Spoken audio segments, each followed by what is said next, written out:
เคยหมุนจังที่จะลำนมกรอยไอเตอร์แม่นี่นะบองปอนไงนี่ยมมาเฟิร์นมบาลมูหรือไม่ก่อนนมปองด่างจังนั้นเดี๋ยวซาตายมเคยกินเฟิร์นตนองไปย้อนก่อนมาสะเฟิร์ได้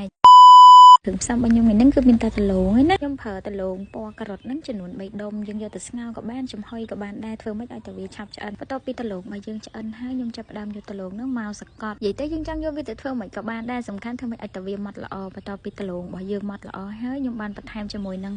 บอลมันตีได้บองปอนเลียจะมวยนั่งสกอตซอจะหนุนปีสลับปรีใบ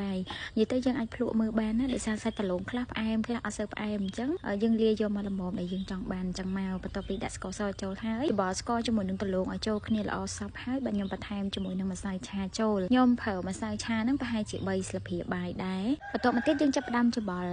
ម្សៅឆារបស់យើងជាមួយនឹងដលងរបស់យើងច្បល់ធ្វើម៉េចឲ្យវាចូលជាតិគ្នាល្អហើយបងប្អូនចាប់ផ្ដើមមូលវាបានហើយសម្រាប់ការមូលហ្នឹងចង់មូលទូចចង់មូលធំអីមិនក៏បានដែរតាមចំណង់ចំណូលចិត្តរបស់យើងអញ្ចឹងណាបន្ទាប់ពីយើងមូលដលងរបស់យើងហើយអស់ហើយយើងចាប់ផ្ដើមមកដាំខ្លាញ់វិញម្ដងសម្រាប់មុខនេះយើងរៀងប្រើខ្លាញ់ច្រើនដែរដើម្បីយកមកបំពងដលងរបស់យើងណាដាក់ខ្លាញ់របស់យើងឲ្យក្តៅល្អហើយចាំយើងដាក់ដលងរបស់យើងចូលសម្រាប់ការប្រើភ្លើងរបស់យើងគឺប្រើមកល្មមមិនក្តៅពេកហើយក៏មិនខ្សោយពេកដែរបងប្អូននៅពេលដែលយើងដាក់ដលងនឹងចូលហើយ